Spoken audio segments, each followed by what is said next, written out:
نحمده ونستعينه ونستغفره ونعوذ بالله من شرور انفسنا ومن سيئات اعمالنا من يهده الله فلا مضل له ومن يضلل فلا هادي له اشهد ان لا اله الا الله وحده لا شريك له واشهد ان محمدا عبده ورسوله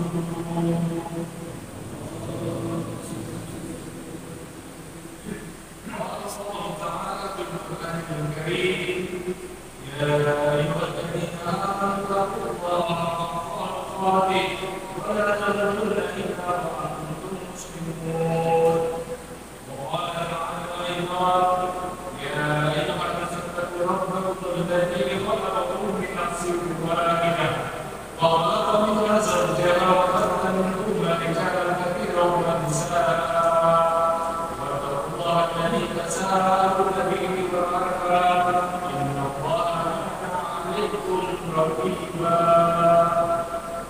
يا أيها الذين آمنوا اتقوا الله وقولوا قولا سديدا يصلح لكم أعمالكم ويغفر لكم ذنوبكم ومن يطع الله ورسوله فقد فاز فوزا عظيما خير الجماعة الله marilah kita awali majelis Jumat yang mulia pada sekarang ini dengan puji syukur kehadirat Allah SWT karena atas kesempatan nikmat iman dan sehatnya kita bisa bermajelis, bisa bermuajamah, bisa saling Allah.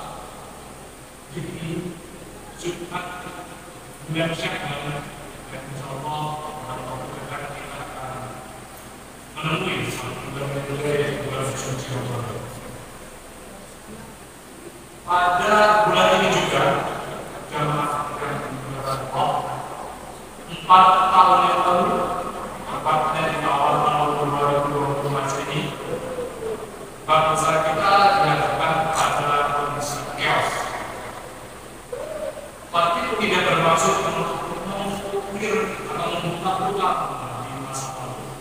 Tepatnya ketika kita bangsa Indonesia dihadapkan pada kondisi corona. Dalam kesempatan kurban yang singkat ini, waktu hanya ingin memberikan semacam kisah dari para saudara yang mungkin relevan ketika kita menghadapi kondisi yang mungkin kita akan mengalami kembali ketika wabah datang kembali dalam mungkin bentuk-bentuk yang lain. Jika di tahun 2020, awal tahun 2020 yang 4 tahun silam, kita masih bingung jadi seperti apa virus ini, bagaimana obatnya supaya kita bisa semua orang yang kita terjadi obat tersebut.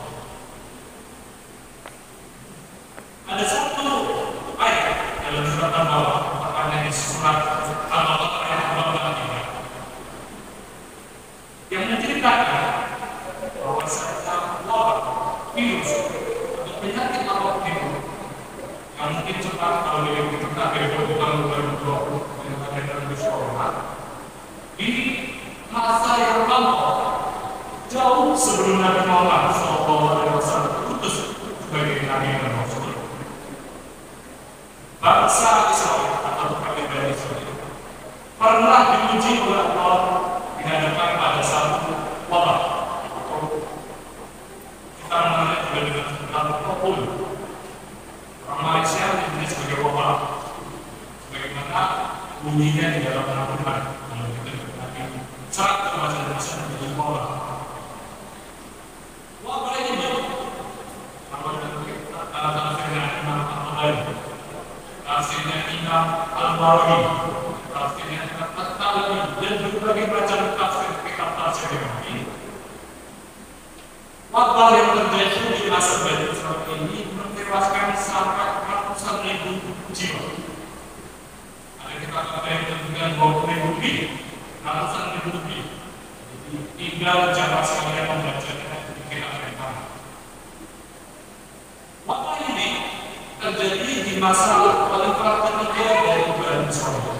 Otomatis ketika pada waktu itu Nabi Musa AS itu sudah wafat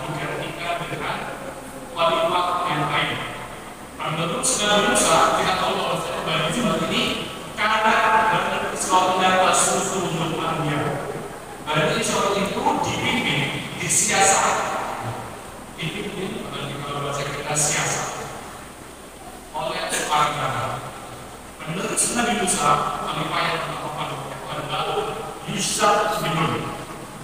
Kemudian berlanjut kepada Khalid bin Umayyah sampai kepada Hizkil. Ada yang menyebutnya sebagai Hizkil atau Nabi Hizkil. Ada yang menyebutnya juga sebagai Nabi Zulkifli. Tergantung jamaah sekalian membaca tafsir yang mana. Kenapa disebut sebagai Nabi Hizkil atau Zulkifli? Ada kitab tafsir yang menyebutkan Nabi ini memiliki akal sebagai Ibnu Ajuz, putra dari seorang yang tua. Kenapa disebut sebagai putra yang tua?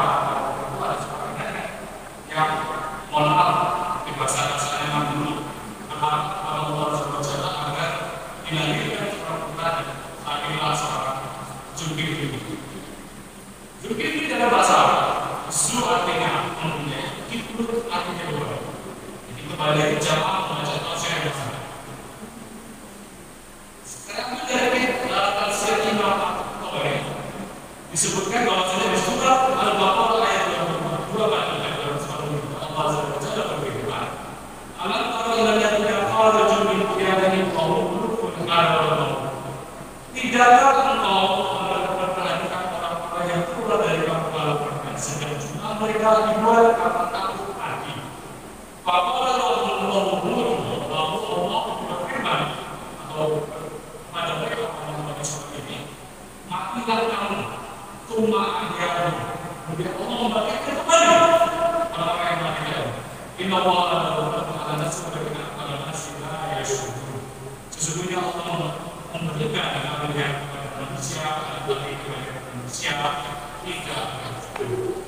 Tafsirnya dari surat Al-Baqarah ini Allah Hizkil atau dari Hizkil yang ada yang menyebutnya Zulkifli diputus oleh Allah Azza wa Jalla untuk sampai ke sebuah tempat. Ada yang menyebutnya lembah, ada yang menyebutnya kota, namanya ada warga. Di lembah ini kota ini menjadi tempat pengungsian dari orang-orang Bani Israil yang pada waktu itu ketakutan ada yang wabah. Atas kuasa Allah, orang-orang Bani Israil yang mengungsi ini, kemudian kalau kita baca di beberapa dari ayat ini, ratusan ribu orang-orang Israil ini kemudian dimatikan. Lantas hidupkan kembali. Gimana caranya? Allah sudah jangan melalui perantara Hizkil. Memerintahkan kepada Hizkil, saya berjalan ke bahasa Indonesia. Aku ingin menunjukkan kekuasaan kepada Allah. Diperintahkan Hizkil, atau ada yang boleh juga. Pak Hizkil akan sangat 3 kalimat ini. Yang pertama adalah ayat kuat tidur. Wahai atau sudah wahai kita berulang. Kita tahu dengan semua yang dikatakan Allah. Ketika sudah menjadi terang, kita tinggal perangkainya saja. Tidak berulang yang bersyarat. Ketika Hizkil atau Hizkil itu dikatakan wahai orang budak semuanya, Allah memberikan kepada mereka untuk berkumpul menjadi satu. Seketika itu, orang berulang dari orang-orang Israel yang mati itu berkumpul kembali menjadi kerangka manusia. Dia berkata itu dikatakan oleh Hizkil, ayat Tuhan itu, wahai ulang berulang yang sudah berkumpul, sudah membentuk kerangka seperti manusia. Allah memerintahkan untuk dibungkus dengan daging dari kulit. Otomatis kemudian seketika kerangka tadi terbungkus dengan kulit dan dari layaknya kita seperti manusia. Lengkap dengan bola mata, rambut, hidung, telinga dan lain sebagainya. Di kalimat yang terakhir, kemudian Hizkil berkata, wahai orang sekalian, Allah memerintahkan kepada kalian untuk kembali kepada jasad kalian masing-masing. Ketika Hizkil berkata seperti itu, kemudian aku mengahlian ratusan ribu dari orang-orang Bani Israil yang sedang melakukan aku mengahlian tegak berdiri dan seraya berkata, subhanallah wa bihamdihi la ilaha illa Allah. Maksudnya Allah memberikan kita sebab ini jawaban Allah itu adalah kisah pertama dan sebagai penutup ada 2 kisah singkat yang Anda sampaikan, selain di Al-Baqarah 24 ayat juga di surat Al-Qur'an itu ayat 5 yang kita terus belajar apa di luar Allah. Ketika Ka'bah beserta pasukannya disebutkan di surat Al-Qur'an ayat 5, wajah Allah asyur makhluk. Dia Allah Azza wa Jalla menjadikan pasukan dan pasukannya seperti daun yang berangkat. Gunung Ababil yang diutus oleh Allah Azza wa Jalla membawa batu yang mengandung dapur juga, batu yang mengandung penyakit yang ada yang juga sebagai penyakit dan dikatakan secara hal batu gunungnya itu palungnya panjang seperti nyamuk. Misalnya paling seperti ini memegang batu dan di palungnya memegang sapu. Ketika Raja Jabra masuk ke kota Al-Bausi sebelum mereka dibuka, dicegatlah oleh Gunung Ababil dan dijatuhkanlah dapur juga tadi sehingga seolah-olah tubuh dari Ababil beserta pasukannya terbagaikan dimakan yang tinggal kurang-kurangnya saja sudah tidak jatuh dari tubuh palu-palu sehingga membuat Ababil yang mati beserta pasukan. Barakallahu li wa lakum bil Qur'anil azim wa nafa'ani wa iyyakum bima fihi min al-ayaati wal hakim wa taqabbal minni wa minkum tilawatahu innahu huwal ghafurur rahim.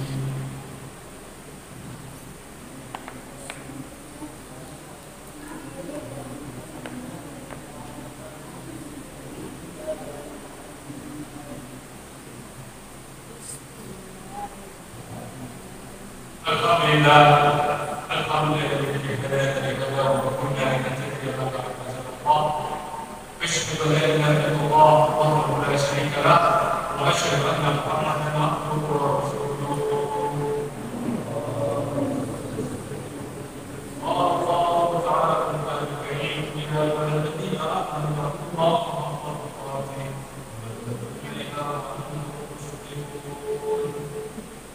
jemaah yang bermanfaat sebagai penutup di zaman Khalifah Umar bin Abdul Aziz pernah juga terjadi wabah virus di wilayah Syam. Maka dari Madinah setelah menemukan kepala sahabat lain, kemudian sang Amirul Mukminin dikabari maksudnya Pak Khalifah jangan masuk di Syam karena di sana ada wabah.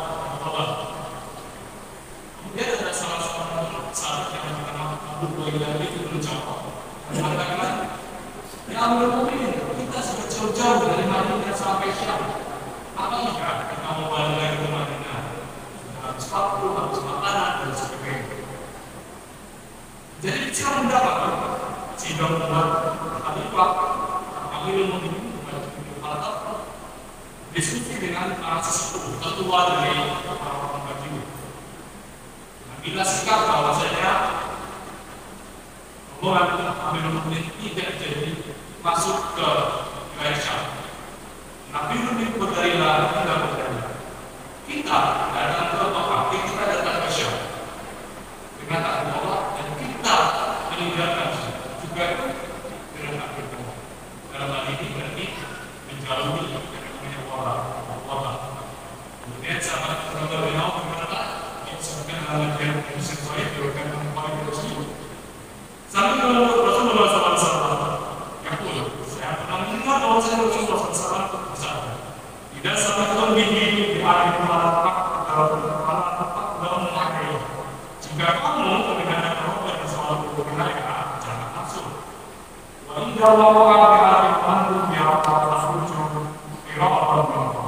Dan jika kalian berada di daerah luar, jika kalian berada di dalam daerah tersebut, wilayah yang ada apa, maka kalian jangan keluar dari wilayah yang terlampau dan berubah.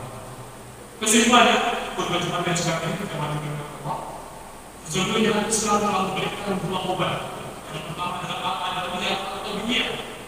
Kalau jemaah sedang sakit, kena wabah, kena virus, maka segala ikhtiarnya apa? Berubah supaya sembuh. Isolasi diri, tetap stay, tetap berada di kosan, di rumah, jangan keluar-keluar sampai antum sekalian sembuh. Setelah ada dunia atau dunia, kemudian ada dunia yang kita mohon kepada Allah, kita berdoa kepada Allah supaya segera wabah virus ini, penyakit yang ada dalam tubuh kita di populasi kita segera hilang, diangkat jauh-jauh, berbuang jauh-jauh. Semoga budaya kita ini tentang kisah dalam lipatan sejarah terkait wabah bisa memberikan hikmah bagi zaman sekarang dan bagi kita. Marilah kita tutup berbagai Jumat yang lain.